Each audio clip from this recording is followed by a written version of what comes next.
Inter-group relations in 19th century Nigeria. The period between 1800 and 1900 AD in Nigeria was marked by profound shifts in socio-political structures, triggered by factors ranging from the transatlantic slave trade to British colonial influence. This documentation delves into the intricate inter-group relations that define this era, examining the emergence of ethnic identities, the impact of trade routes, the rise of Islamic states, and the transformative effects of British colonialism. The region now known as Nigeria was home to a mosaic of ethnic groups, each with distinct cultural, linguistic, and social practices. Prominent among these were the Yoruba in the southwest, the Igbo in the southeast, and the Hausa Fulani in the north. These groups coexisted and interacted, forming the foundation of Nigeria's diverse social fabric. The trans-Saharan trade routes were instrumental in connecting West Africa to North Africa and beyond. This network of trade facilitated cultural exchange, shaping religious practices, artistic expressions, and economic systems. It acted as a conduit for the spread of ideas and technologies, influencing the development of various ethnic groups. The transatlantic slave trade had a profound and enduring effect on Nigeria.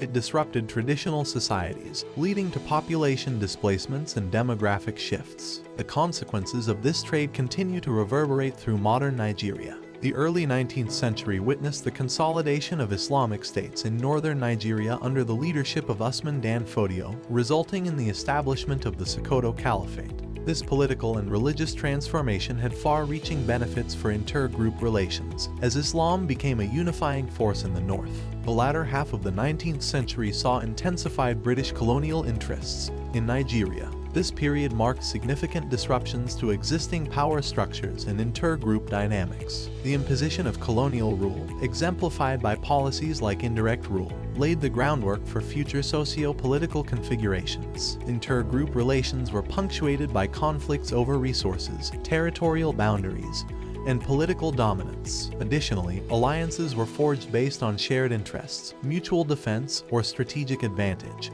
illustrating the complex web of inter-group interactions. The diverse ethnic groups of Nigeria practiced distinct cultural traditions and adhered to various religious beliefs. The spread of Islam, particularly in the north, had a transformative effect on social and political structures, influencing legal systems and governance. British colonial policies, such as the delineation of administrative boundaries and the imposition of taxation systems, played a pivotal role in shaping inter-group relations. These policies sometimes exacerbated existing tensions or created new fault lines. Towards the end of the 19th century and the early 20th century, seeds of Nigerian nationalism were sown. Various ethnic and cultural groups began to form alliances, laying the groundwork for a collective push towards independence. The patterns and dynamics of inter-group relations in Nigeria from 1800 to 1900 AD were a reflection of the intricate interplay of historical, cultural, and political forces. This era laid the groundwork for modern Nigeria, shaping its socio-political landscape and setting the stage for the challenges and opportunities that would define the nation in the years to come.